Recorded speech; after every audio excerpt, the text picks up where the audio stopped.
আজ আপনারা কি দেখতেছেন? টোটাল বাংলাদেশ কান্না করছে, কথা বলেন ঠিক? এক হাদির জন্য গোটা বাংলাদেশ কান্না করছে। আজ কোথায় স্বাধীনতা? আজ মানুষের জীবনের নিরাপত্তা নেই। 90% মুসলমানের দেশে একটা কুকুরের বাচ্চার মর্যাদা আছে, আজ কেন যেন মানুষের মর্যাদা নেই, কথা বলেন ঠিক কিনা? আমরা চাই আমরা কারো শত্রু না, আমরা কারো শত্রু হতে চাই না। আমরা মুসলমান, আমরা প্রত্যেকেই ভাই ভাই হয়ে বাঁচতে চাই, কথা বলেন ঠিক কিনা? আওয়ামী লীগের ভাইয়ের আমার ভাই, বিএনপির ভাইয়ের আমার ভাই, জামাতের ভাইয়ের আমার ভাই, তাবলীগের ভাইয়ের আমার ভাই, আমরা প্রত্যেকেই ভাই ভাই হয়ে চলতে চাই, কথা বলেন ঠিক কিনা? কিন্তু আজ রাজনীতি সমাজটাকে নষ্ট করে দিয়েছে। আমি রাজনীতির কথা বলছি না, এই রাজনীতির ঠেলাঠেলির কারণেই তো আমাদের ভাইয়েরা মায়ের বুককে খালি করে দুনিয়া থেকে বিদায় নিচ্ছে, কথা বলেন ঠিক কিনা? এগুলো বন্ধ করতে হবে, প্রতিহিংসা বন্ধ করতে হবে। তাহলে এই যে অপরাধগুলো হচ্ছে, এত আইন শৃঙ্খলা বাহিনী, তারপর অপরাধ বন্ধ হচ্ছে না, তার মূল কারণ হচ্ছে মানুষ আল্লাহকে ভুলে গেছে, কথা বলেন ঠিক কিনা? মানুষ আল্লাহর ভয় হৃদয়ে নেই, শুধু কি তাই? আবার রব্বুল আলামিন বলছেন, ও গোলাম তোমরা ভয় করো, ওয়াত্তাকু ইয়াওমান তুরজাউনা ফীহি ইলাল্লাহ। রব্বুল আলামিন বলছেন, ও গোলাম তোমরা ভয় করো, ওই দিনকে ভয় করো। ওই দিনটা হচ্ছে আখিরাতের দিবস। কোন দিবস? আখিরাতের জীবন। রব্বুল আলামিন ওই দিনটাকে ভয় করতে বললেন, ওয়াত্তাকু ইয়াওমান তুরজাউনা ফীহি ইলাল্লাহ। রব্বুল আলামিন বলছেন, ও গোলাম তোমরা ভয় করো, আখিরাতের দিবসকে ভয় করো। কেন আখিরাতের দিবসকে আপনি আমি ভয় করব? প্রিয় ভাইরা, আমরা যারা এখানে অপরাধ করেছি, আমরা যারা বসেছি, ছোট্ট থেকে নিয়ে বড় পর্যন্ত যত রকমের অপরাধ হতে পারে, অপরাধ করেছি, দুনিয়ার কেউ দেখে নাই, দুনিয়ার কেউ দেখেছে, বিচার করে নাই। আছে না নাই এরকম? অপরাধ করলেন, কেউ বিচার করলো না, অপরাধ করেছেন, কেউ জানে না। আখিরাতের লাইফটা সেই দিবস, যেই দিবসে দুনিয়াতে যা কিছু করেছেন টোটাল ফলাফল ওপেন করা হবে, কথা বলেন ঠিক কিনা? করা হবে না? আখিরাতে আপনি ভালো করলে আল্লাহ সেটাও ওপেন করে দেবেন, আপনি খারাপ করেছেন আল্লাহ ওটাও ওপেন করে দেবেন। তার মানে মানুষকে হত্যা করেছেন আল্লাহ ওই দিন ধরবেন। এই জন্য রব্বুল আলামিন আখিরাতের দিবসের ভয় ঢুকিয়ে দিলেন। এদিকে খেয়াল করেন ভাই, এদিকে খেয়াল করেন, আখিরাতকে তো ভুলে গিয়েছি আমরা। আমরা দুনিয়ার মজমাস্তিতে পড়ে আখিরাতকে ভুলে গেছি। রব্বুল আলামিন স্মরণ করে দিলেন, ও গোলাম দুনিয়াতে যত অপরাধ হবে, এই অপরাধগুলোর জন্য আমি আখিরাতে সাজা দেব। এই জন্য রব্বুল আলামিন স্মরণ করে দিলেন, ও গোলাম তোমরা আখিরাতকে ভুলে যেও না, কারণ আখিরাতের দিবসটা বড্ড ভয়ঙ্কর হবে, যেদিন কেউ আপনার আপন হবে না। দুনিয়াতে আপনি আমি বিপদের মধ্যে পড়ে গেলাম, আপনার বাবা আপনার পাশে দাঁড়াবে, আপনার মা আপনার পাশে দাঁড়াবে, আপনার ভাই আপনার পাশে দাঁড়াবে। আখিরাতের দিবসটা এতটা ভয়ঙ্কর হবে, যেদিন আপনার কেউ থাকবে না। নিজের মাকে ডাক দিয়ে বলা হবে, আপনার সন্তানকে একটা নেকি দিয়ে দেন, আপনার সন্তান ডিরেক্টলি জান্নাতে যাবে। মা বলবে, দুনিয়াতে আমার বিয়ে হয় নাই, দুনিয়াতে আমি বিয়ে করি নাই, আমার সন্তান ছিল না, আমার ফ্যামিলি ছিল না, মা সন্তানের কাছ থেকে পালিয়ে যাবে। এইবার বাবাকে ডাক দিয়ে বলা হবে, বাবাকে বলা হবে, আপনি তো সেই বাবা, দুনিয়ার বুকে নিজের নামটাও আপনি লিখতে পারতেন না। মূর্খ বাবাটা সন্তানকে ডাক্তার বানায়, মাস্টার বানায়, কথা বলেন। ওই মূর্খ বাবাটাই সন্তানকে ডাক্তার বানাই, মাস্টার বানাই। বাবাকে ডাক দিয়ে বলা হবে, আপনার কলিজার টুকরা সন্তান আজকে একটা নেকির কারণে জান্নাতে যাইতে পারছে না, আপনার সন্তানকে একটা নেকি দিয়ে দেন, আপনার সন্তান ডিরেক্টলি জান্নাতে যাবে। বাবা বলবে, দুনিয়াতে তো আমি বিয়েই করি নাই, সন্তান আসবে কোথা থেকে? দুনিয়াতে তো আমি বিয়ে করি নাই, আমার ফ্যামিলি ছিল না, আমার সন্তান ছিল না। বাবা ইয়া নাফসি করতে থাকবে, বাবা সন্তানের কাছ থেকে পালিয়ে যাবে। যুবক ভাইরা, আপনারা যারা এখানে উপস্থিত হয়েছেন, মুরব্বী বাবারা আছেন, আমাদের বোনদেরকে বলছি, আপনার সাথে এমনটি হবে, আমার সাথে এমনটি হবে। এমন একটা লাইফ আপনার আমার হবেই হবে, কথা বলেন ঠিক কিনা? আখেরাতে হবে না? মা আপনাকে চিনবে না, বাবা আপনাকে চিনবে না, আপনার আপনজন সবাই ভুলে যাবে। যারা আখিরাতে নাজাত পেতে চান, যারা রবকে আপন করে পেতে চান, তারা যেন দুনিয়ার জীবনটাকে গুনাহমুক্ত বানিয়ে রবের প্রিয় হয়ে যায়। ঠিক কি না? একটু বোঝেন, আল্লাহ প্রথমেই বললেন আমাকে ভয় করো। আমি রবের ভয়ের যখন কাঁপনি হৃদয়ে থাকবে, তখন ওই মানুষটা আখিরাতকে ভোলে না। কি কে ভোলে না? আখিরাতকে ভোলে না। কারণ প্রত্যেকটা মানুষের যত ব্যস্ততায় থাকে, ইম্পর্টেন্ট কিছু বিষয় থাকে। কি থাকে? খুব গুরুত্বপূর্ণ কিছু বিষয় থাকে। হাজার ব্যস্ততা থাকতে পারে, ওই বিষয়টা কিন্তু মাথা থেকে কখনো সরে যায় না, যেটা গুরুত্বপূর্ণ। তাই না ভাইরা? আমি যে দুনিয়াতে এসেছি, আপনি যতক্ষণ পর্যন্ত নিজেকে নিয়ে চিন্তা করবেন না, ততক্ষণ পর্যন্ত হাজার ওয়াজ শুনবেন, পরিবর্তন হবে না।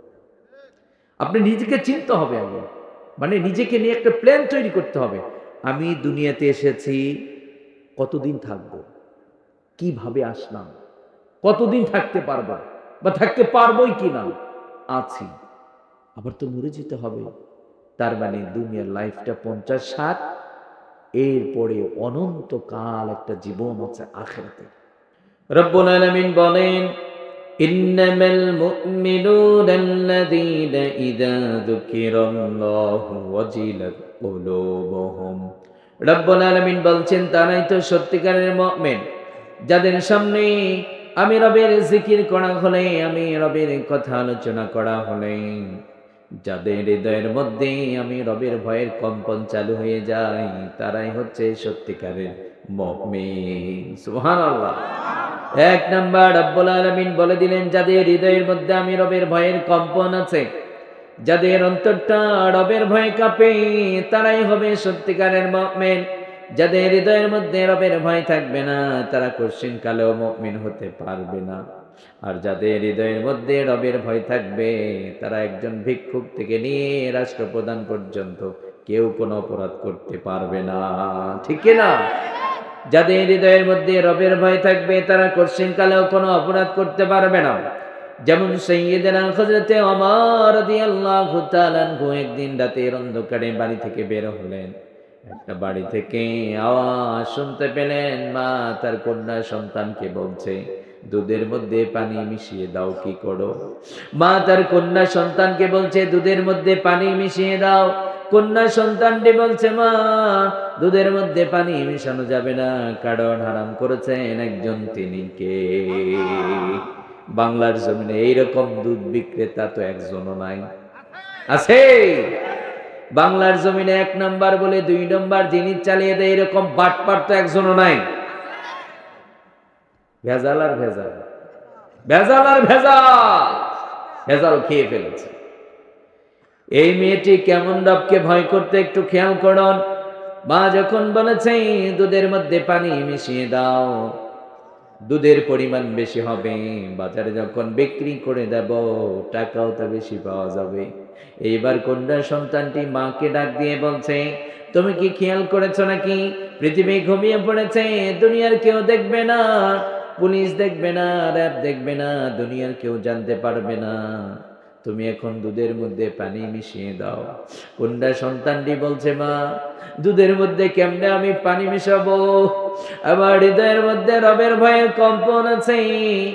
আমার রবের ভয় আমার বিবেক নামক আদালতকে নাড়া দিয়েছে, আমাকে স্মরণ করে দিয়েছে দুনিয়ার মানুষগুলো ঘুমিয়ে পড়েছে, দুনিয়ার কেউ দেখে নাই, তোমার আমার রব্বুল আলামিনের চোখকে তুমি কেমনে ফাঁকি দেবা? ঠিক না? ওয়াজ কিন্তু বুঝতে হবে ভাই। এই যে দেখেন, আল্লাহ প্রথমেই বললেন যারা প্রকৃত মুমিন হবে, তাদের হৃদয়ের মধ্যে আমি রবের ভয়ের কাঁপুনি থাকবে, কম্পন থাকবে, মানে আল্লাহর ভয় সবসময় জাগ্রত থাকবে হৃদয়ে। মেয়েটির হৃদয়ের মধ্যে কিন্তু ছিল। মেয়েটি চাইলেই দুধের মধ্যে পানি মিশিয়ে দিতে পারতেন। এই যে রবের জিকির, রবের স্মরণ, রবের ওই বিধানটা স্মরণ হয়ে গেছে। রব যে বলেছে খাদ্য দ্রব্যের মধ্যে ভেজাল ঢুকানো যাবে না, রবকে ভয় করে দুধে পানি দেওয়া থেকে বিরত থেকেছে। বুঝতে পেরেছেন? রবকে ভয় করে দুধে পানি দেওয়া থেকে বিরত থেকেছেন। আজ এই পৃথিবীকে চ্যালেঞ্জ করে বলছি, এই টোটাল পৃথিবীকে আপনারা বলুন, পৃথিবীতে বর্তমান অপরাধ বাড়তেছে না কমতেছে? তো হুজুর পৃথিবীর হিসাব বাদ দেন, আমাদের দেশের হিসাব করেন। আমাদের দেশের অপরাধ বাড়তেছে না কমতেছে? খুন খারাপি বাড়তেছে না কমতেছে? আচ্ছা, এত অপরাধ বাড়তেছে কেন? অপরাধ বন্ধ করবার জন্য পুলিশ নাই? একটু কথা বলুন। অপরাধ বন্ধ করার জন্য র্যাব নাই? অপরাধ বন্ধ করবার জন্য ইদানিং দেখতেছি বিজেপির ভাইয়েরও মাঠে নামছে। হুজুর পুলিশ আছে, র্যাব আছে, বিজিবি আছে, সেনাবাহিনীও তো আছে। কথা বলেন, অপরাধ কি কমতেছে? আমাদের এই ভাইয়েরা কি করে? আশেপাশে আইন শৃঙ্খলার বাহিনীর ভাইয়েরা থাকতে পারেন, মাইন্ড করবেন না, অধিকার আছে আমাদের বলার। কথা বলেন, অধিকার নেই আমাদের? আচ্ছা, এখানে যে হুট করে একজন ভাইকে এখন কেউ শুট করে দিল, রাতের মধ্যে ও ইন্ডিয়াতে পালিয়ে যাবে, যাচ্ছে না বলে?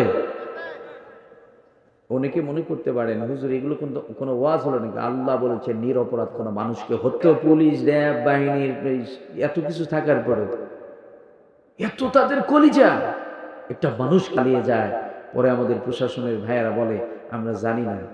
ভাই, লজ্জা লাগবার কথা। কথা বলেন ঠিক কিনা? ইউনিফর্মকে খুলে ফেলে বলেন পুলিশে থাকার যোগ্যতা নাই আমার। যোগ্যতাকে আমি নিজে হারিয়েছি, কারণ আমার ভাইয়ের বুকে গুলি চলে, আমার ভাইয়ের মাথার বুক গুলি চালানো হয়, আমরা তাদেরকে নিরাপত্তা দিতে পারছি না। পুলিশের চাকরি আমার দরকার নাই, প্রয়োজন আমি ভ্যান চালিয়ে খাবো।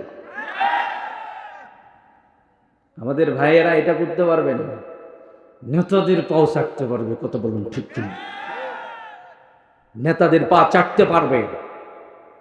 আজ দেশের সার্বভৌমত্ব বিপজ্জনক অবস্থায় দাঁড়িয়ে আছে। কথা বলেন ঠিক কিনা? আপনাকে আমাকে জাগতে হবে ভাই, আপনাকে আমাকে জেগে উঠতে হবে। তাহলে বলছিলাম, এত বাহিনী থাকবার পরও অপরাধ বন্ধ হচ্ছে না। বন্ধ করবেন কি দিয়া? খোদা ভীতির ব্রেকিং পাওয়ার লাগান, কিচ্ছু লাগবে না। একটা মেয়ে জেনা করেছে, কি করেছে? জেনা করেছে একটা মেয়ে। পুলিশ র্যাব কাউকে আল্লাহ হাবিব সাল্লাল্লাহু আলাইহি ওয়াসাল্লাম পাঠান নাই, কেউ জানতেও পারে নাই। মেয়েটি এসে আল্লাহ হাবিব সাল্লাল্লাহু আলাইহি ওয়াসাল্লামকে বলছেন, নবীজি ইন্নী যানাইতু ইয়া রাসূলুল্লাহ, আমি জেনা করেছি। কে বলছে? মেয়েটি বলছে আমি জেনা করেছি। আপনারা বলুন, প্রশাসনের ভাইয়েরা কি তাকে ধরে নিয়ে এসেছিল? র্যাব নিয়ে এসেছিল? তো হুজুর এগুলো তো ছিলই না। কথা বলেন, কেউ দেখে নাই। আল্লাহ হাবিব সাল্লাল্লাহু আলাইহি ওয়াসাল্লাম বললেন, নো, তুমি জেনা করতে পারো না। বলতেছে, না নবীজি আমি জেনা করেছি, আমি নিজের প্রতি জুলুম করেছি। বলছে, না তুমি জেনা করতে পারো না। মেয়েটি বলছে, নবীজি আমি জেনা করেছি, আমার পেটে বাচ্চা আছে। এরা কেমন মানুষ ছিল রে ভাই, একটু ফিল করুন তো। তারাও তো মানুষ, আমরাও তো মানুষ। পুলিশ ছিল না, র্যাব ছিল না, ভুল হয়ে যেতেই পারে, তাই না? ভুল হয়েছে, বসে নেই, নিজেকে পবিত্র করতে হবে। আল্লাহ হাবিব সাল্লাল্লাহু আলাইহি ওয়াসাল্লামের দরবারে চলে এসেছেন। বাংলার জমিনেও যে ভাইয়েরা হয়তো একটা ভুল করে ফেলেছে, প্রশাসনের ভাইদের কাছে গিয়ে বলবে, ভাই আমি ভুল করেছি, আমি আমার ভাইয়ের মাথার মধ্যে গুলি চালিয়েছি, আমি ভুল করেছি, আমি আর এই অপরাধ কোনদিন করব না। কথা বলেন। আচ্ছা, এই চিন্তাটা যখন আপনার মাথায় থাকবে, তখন সবসময় চিন্তা করবেন, আল্লাহ কোরআনটা দিলেন, আল্লাহ বলছেন হালাল খেতে হবে, হারাম খাওয়া যাবে না। আল্লাহ বলছেন ক্ষমতার জন্য মানুষ খাবে না। আল্লাহ বলছেন বিজনেস করে ওজনে কম দেওয়া যাবে না। আল্লাহ বলছেন বিজনেস করো 1 নম্বর বলে 2 নম্বর পণ্য দেওয়া যাবে না। আল্লাহ বলছেন তুমি, কোরআনের বিধান, আল্লাহ বলছেন তুমি বোনের হক মেরে দিতে পারবে না। এই যে এত সুন্দর সুন্দর বিধানগুলো কেন দিয়েছেন? আল্লাহ বলছেন, গোলাম যখন আখিরাতের চিন্তা থাকবে, যখন তুমি নিজেকে নিয়ে ভাববা যে আমি আখিরাতের পথযাত্রী, আমি আখিরাতে যেতেই হবে, ওই লাইফটা শুরু হবে, শেষ হবে না। কিন্তু এই দুনিয়াতে যদি আল্লাহ নিষেধগুলো ছেড়ে দেই আর আদেশগুলো মেনে নেই, তাহলে আখিরাতে আপনার আর কোনো চিন্তা থাকবে না। এই জন্য আজ থেকে আমরা সবাই যুবক ভাইয়েরা, জীবনের প্রতিটা কাজ, আপনি ক্রিকেট খেলছেন, এখানেও চিন্তা করতে হবে কোরআন এবং সুন্নাহর বহির্ভূত কোনো কাজ হচ্ছে কিনা। কথা বলেন। আপনি মাঠে কাজ করছেন, আপনি চাইলে অন্য জমিনটা কেটে নিতে পারেন, আপনাকে চিন্তা করতে হবে, কারণ আমি আখিরাতের যাত্রী, আমাকে মরে যেতেই হবে, এই দুনিয়া থাকার জায়গা না। এ দুনিয়া কাউকে থাকতে দেয় না ভাই। এই দুনিয়াতে অনেক ক্ষমতাধর ব্যক্তি ছিল, আজ কিন্তু নেই তারা। কথা বলেন, মুরব্বী বাবারা যাবেন না, মরবেন না, বলে যেতে হবে। কিসের আজ রং তামাশা, দুনিয়া থেকে বিদায় নিতে হবে ভাই। যেদিন আপনি আমি চলে যাব, কিচ্ছু যাবে না সাথে, 3 টুকরো কাপড়। কথা বলেন ঠিক কিনা? 3 টুকরো কাপড় নিয়ে আপনাকে কবরে যেতে হবে, যে কবর থেকে আখিরাতের জীবন শুরু হবে। অনেকে মনে করেন কিয়ামত যে কবে হবে। ভাই কিয়ামতের চিন্তা কেন করছেন? আপনার মরণ হয়ে গেছে, কবরটাই আপনার জান্নাত অথবা জাহান্নাম। কথা বলেন। এই জন্য আজ থেকে আমি মনে করি একজন ভিক্ষুক থেকে নেই, পুলিশ বলেন, প্রশাসন বলেন, র্যাব বলেন, প্রত্যেকেই যদি আল্লাহকে ভয় করে, তাহলে কোন পুলিশকে ঘুষ দিয়ে কোন আসামি পালিয়ে যেতে পারবে না। আমাদের প্রত্যেকটা মানুষের হৃদয়ের মধ্যে যখন আল্লাহর ভয় থাকবে, যুবকরা প্রেম প্রীতির সাথে জড়াবে না। কথা বলেন ঠিক কিনা? যুবক ভাইয়েরা যারা আছেন, অবৈধ প্রেম প্রীতির সাথে সময়গুলো নষ্ট করবেন না। করবেন? যুবক ভাইয়েরা দেখেন, একটা মেয়ে আল্লাহকে ভয় করতো, আল্লাহর ভয়ের কাঁপুনি ছিল হৃদয়ে, উনি অন্ধকারে দুধের মধ্যে পানি মিশায় নাই। যুবক ভাইয়েরা, অন্ধকারে একটা পর নারী আপনাকে বলতে পারে, আসো যুবক আমার সাথে জেনা করে নাও। যুবকের হৃদয়ের মধ্যে যখন আল্লাহর ভয়ের কাঁপুনি থাকবে, যুবক বলবে, ইন্নী আখাফুল্লাহ, আমি আমার রবকে ভয় করি। আমি কাকে ভয় করি? আল্লাহকে ভয় করে যারা তাওবা করে ফিরে আসতে পারবে, আল্লাহর কসম করে বলছি, ওই ব্যক্তিটা আল্লাহর কাছে প্রিয় হয়ে যাবে। সুবহানাল্লাহ। একজন জালেম ছিল, নাম তার কিফিল। নাম কি? কিফিল। অনেক বড় জালেম ছিল। ওই কিফিল এত ক্ষমতাধর ছিল, অনেক সম্পত্তি ছিল, অনেক টাকা পয়সার মালিক ছিল।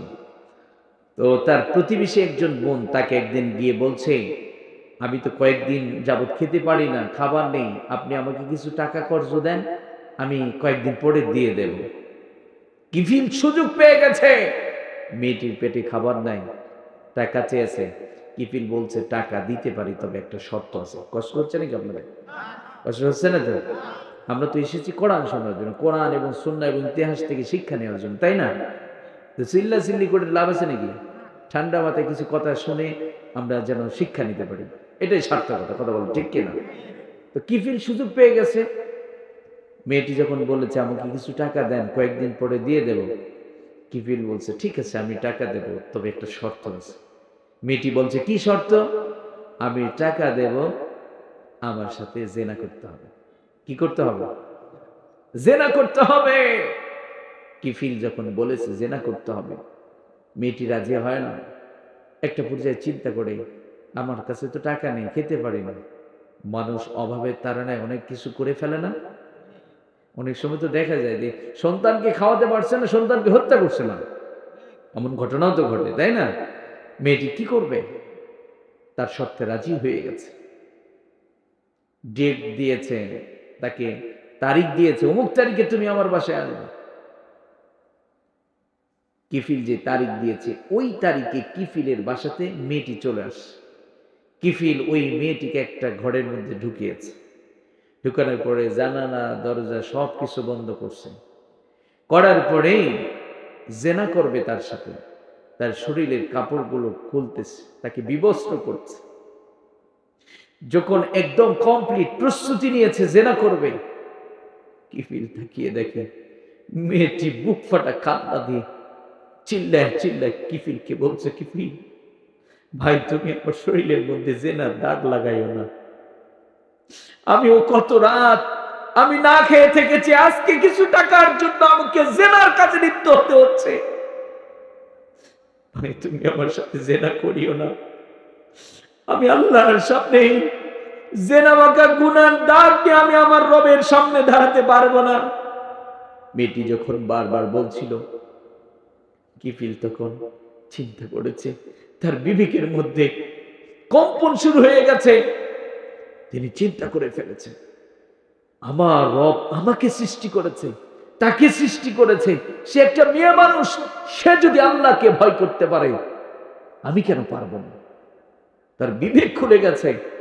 মেয়েটিকে বলছে, ঠিক আছে বোন, রবের ভয় তোমাকে যেমন কাঁদায়, টাকা দিতে হবে না, কাপড় পরে নাও, তুমি চলে যাও, আমি তোমার সাথে জেনা করব না।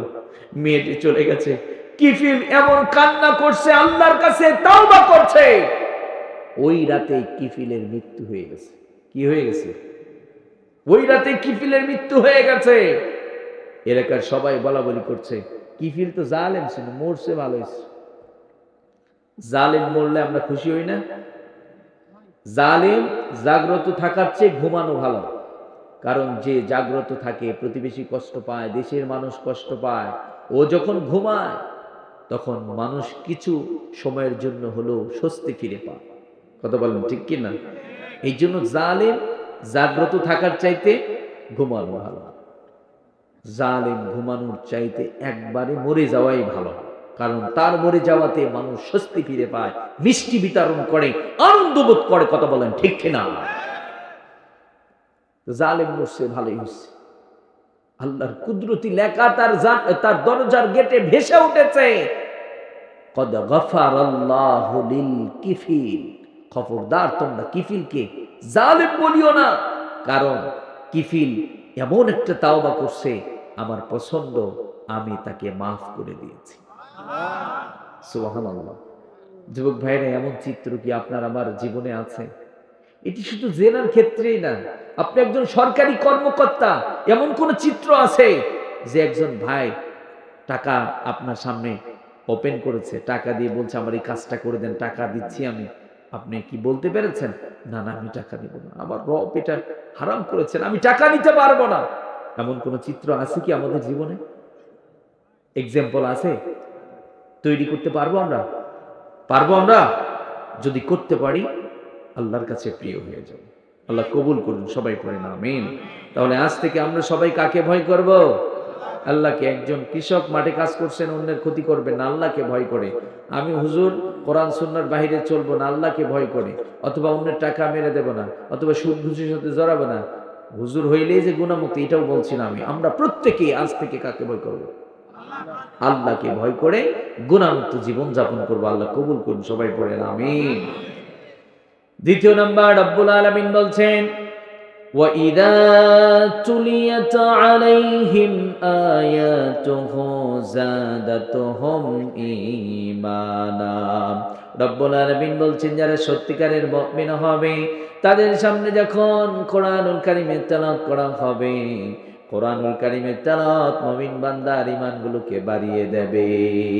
সুবহানাল্লাহ। কোরআনের তেলাওয়াত মুমিন বান্দার ঈমানকে বৃদ্ধি করে দেয়। এটা কি বিশ্বাস হয়? আপনার আমার প্রিয় নবী বিশ্ব নবী সাল্লাল্লাহু আলাইহি ওয়াসাল্লামের প্রতি যখন কোরআন নাজিল হয়ে গেল, রব্বুল আলামিন সর্বপ্রথম অর্ডার দিয়ে দিলেন, মিশন দিয়ে দিলেন, নবীজি আপনি কোরআন মানুষকে তেলাওয়াত করে শুনিয়ে দেন। কারণ কোরআনের মধ্যে এমন জীবন্ত মুআজিজা রেখে দিয়েছি, যারা কোরআনের তেলাওয়াত শুনবে, শোনার পরে আপনার হাতে হাত রেখে মুসলমান হয়ে যাবে। বিশ্বনবী সাল্লাল্লাহু আলাইহি ওয়াসাল্লাম কোরআনুল কারীমের তেলাওয়াত করতেন, ওইদিকে আবু জেহেল উতবা সাইবা সহ্য করতে পারল না। আবু জেহেল উতবা সাইবা কাফের মুশরিকরা বলে, ওয়াকালাল্লাযীনা কাফারু লা তাসমাউ লিহাযাল কুরআনি ওয়ালগাউ ফীহি লাআল্লাকুম তাগলিবুন। বিশ্বনবী সাল্লাল্লাহু আলাইহি ওয়াসাল্লামের মিশন হচ্ছে কোরআন মানুষকে শুনিয়ে দেওয়া।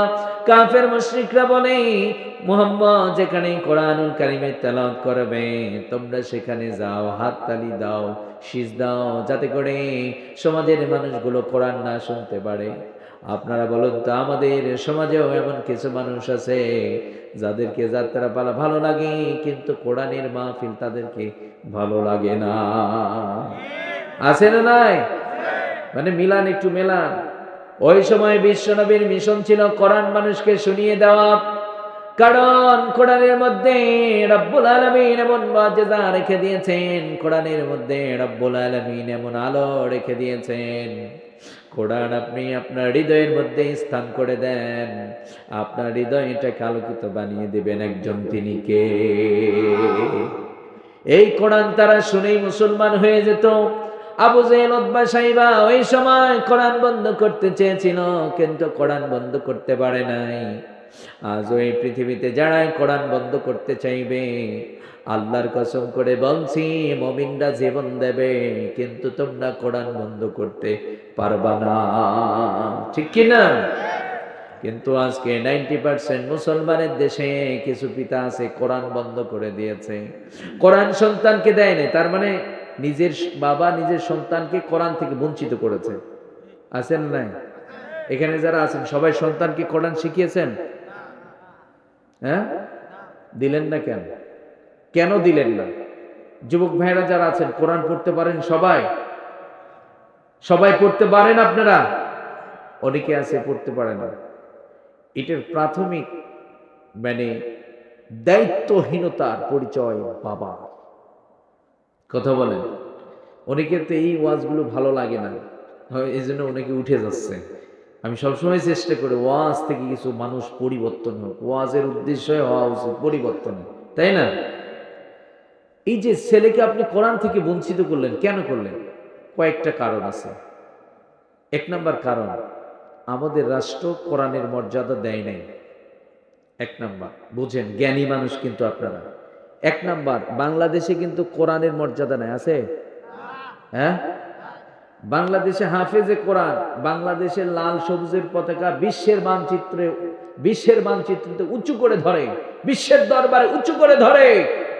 তাদেরকে আমরা ভিআইপি রিসিপশন দেই না, তাদেরকে আমরা সরকারি অভ্যন্তরণা দেই না, লাল গোলাপের শুভেচ্ছা তাদেরকে দেই না। কিন্তু যেই মেয়েরা ফুটবল খেলে কাপ নিয়ে আসে, তখন দেখবেন কিছু মানুষের মুখে ফেনা উঠে যায়।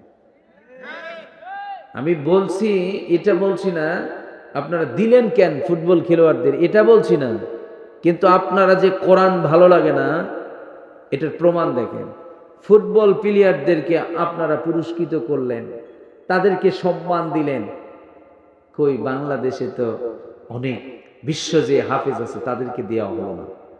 বৈষম্য আছে না নাই? বৈষম্য বুঝতে পারছেন? 90% মুসলমানের দেশে ওয়াজ দিয়ে কি হবে যদি নাই কিছু বোঝেন? বাংলাদেশে 90% মুসলমানের দেশ। আপনারা বলেন, একজন মুফতি সাহেব পুলিশের চাকরি করতে পারে? র্যাবের চাকরি করতে পারে? কেন পারে না? অনেক ভাই আছে কতবার যে এইচএসসি পরীক্ষা দিয়েছে, সার্টিফিকেট নাই নাই নাই, পরীক্ষাতে বারবার ফেল করে অথবা সিস্টেমেটিক আর কি মেনটেন করে, দেখবেন যে তাদেরও চাকরি হয়ে যায়, আছে না নাই? তাহলে একজন মুফতি সাহেব সরকারি চাকরি করতে পারে না, তার মানে এখানে বৈষম্য দেখেন। হুজুররা তোমরা এই দেশের ময়লা আবর্জনা, তোমরা ভিক্ষা করতে পারবা, তোমরা মানুষের কাছে হাত পাতবা, এটাই তোমাদের কাজ, কিন্তু তোমরা কিন্তু চৌকিদারের চাকরি পাবো না, খবরদার। আছে না নাই? বুঝতেছেন আমার কথাগুলো? আমি হিংসার আলোকে বলছি না। এটা 90% মুসলমানের দেশ, প্রতিটা মুসলমান কিন্তু আত্মমর্যাদার সাথে বেঁচে থাকা উচিত। কথা বলেন ঠিক কিনা? দেখেন, সরকার আমাদেরকে বলছে, মানে জাস্ট আমি বুঝাচ্ছি, কেউ বলে নাই কিন্তু আমি বুঝাচ্ছি। কেন বুঝাচ্ছি? মানুষ বলে না, আপনি আমাকে যে কতটা ভালোবাসেন আপনার কর্মে তো বোঝা যায়। হ্যাঁ, বোঝা যায় না? এই দেশে যে রাষ্ট্রপ্রধানরা তাদের মর্যাদা দেয় না, কিন্তু তাদের বিবেকে বাঁধেই না, তার মানে তারা সেটা চায় না। কথা বলেন। হুজুররা ভিক্ষা করেন, কোনো সমস্যা নেই, আমরা অতি আবেগী হয়ে কোনো কাজ কেউ করব না। বিশেষ করে যুব সমাজ যারা আছেন, অনেক সময় দেখা যাবে ঢাকায় একটা ঘটনা ঘটছে, হিন্দু ভাইরা হয়তো মুসলমানদের ধর্ম নিয়ে আঘাত দিয়ে কথা বলেছে, আপনি এখানে কোনো অন্য ধর্ম অবলম্বীদের প্রতি অত্যাচার করবেন না, জুলুম করবেন না, ইসলাম এটা শেখায়ও না। আর যারা অন্য ধর্ম অবলম্বী ভাইরা আছেন, আপনাদেরকে বলছি, এই দেশটি আপনার, এই দেশটি আমার, এই শান্ত দেশকে অশান্ত করবেন না। অনেক মানুষ আছে টাকার জন্য, দেখবেন কোরআন নিয়ে একটা কথা বলে দিয়েছে, আর মুসলমানরা আমরা যদিও আমল কম, কিন্তু ধর্মীয় বিষয়গুলো আমরা খুব সেন্সিটিভ ভাবে নেই, আমরা এটা মানতেই পারি না। তখন দেখবেন এটা নিয়ে একটা সমস্যা তৈরি হয়। ভারত দেখবে, লাল কুত্তার গোষ্ঠীরা দেখবে যে ওখানে তো দেখেন জঙ্গিবাদের উত্থান হচ্ছে, তখন আমাদের এই দেশকে বিশ্বের মানচিত্রে এটা গন্ডগোল লাগিয়ে দেবে, অশান্তির মধ্যে আমরা পড়ে যাব। এই জন্য যুবক ভাইয়েরা, বিশেষ করে আমাদের প্রিয় ভাই হাদি চলে গিয়েছেন, আমাদের প্রিয় ভাইয়ের খুব স্বপ্ন ছিল যে বাংলাদেশে ইনসাফ কায়েম করবে। আজ আমাদের ভাই হাদি জীবন দিয়ে প্রমাণ করে দিয়েছেন বাংলার জমিনে অনেক হাদি আছে, তারা জীবন দেওয়ার জন্য প্রস্তুত। কথা বলেন ঠিক কিনা? যুবক ভাইরা জীবন দিয়ে হলেও ইনসাফ কায়েম করেন, মানুষের অধিকারকে প্রতিষ্ঠিত করে দেন। আল্লাহ দুনিয়াতে অন্তত কিছু নাও থাকতে পারে, আখিরাতে শাহাদাতের মরণ আল্লাহ দিয়ে দিয়েছেন, শহীদ হিসাবে আল্লাহর কাছে মর্যাদা পেয়ে যাবেন। কথা বলেন ঠিক কিনা? আর আমাদের দেশের জন্য যারাই রক্ত দিয়েছেন, ৭১ বলেন আর নতুন করে এই এই দেশের উন্নতির জন্য, স্বাধীনতার জন্য যারা জীবন দিয়েছেন, আমরা প্রত্যেকের জন্য দোয়া করি, আল্লাহ প্রত্যেককে শহীদ হিসাবে কবুল করুন, আমিন। পড়েন সবাই দরুদ শরীফ পড়ি। এই কথাটা কেন বলেছে? কিছু জায়গায় বিক্ষিপ্তভাবে অনেক বিশৃঙ্খলা হচ্ছে, একটা ইস্যু নেই, একটা বিশৃঙ্খলা তৈরি করে দিয়েছে, দেখবেন কাটাকাটি মারামারি আগুন লাগিয়ে দিয়েছে। অতি আবেগী হওয়া যাবে না, নিজেকে কন্ট্রোল করেন, কারণ আমরা তো সেই জাতি। দেখবেন যে আজকে একটা ইস্যু, 2 দিন পরে আরেকটা ইস্যু আসছে, আর হাদি ভাইকে আর স্মরণ নাই। এখন বলতেছি হাদির ভাইয়ের খনিদের ধরতে হবে, ফাঁসির দড়িতে ঝুলাতে হবে, 2 দিন পরে আর মনে নাই। আমরা সেই জাতি। কথা বলেন ঠিক কিনা? এই জন্য অতি আবেগী না হয়ে ঠান্ডা মাথায় সুন্দর সিদ্ধান্ত নিয়ে দেশকে, নিজেকে সুন্দর করার তৌফিক আল্লাহ দান করুন, আমিন। পড়েন।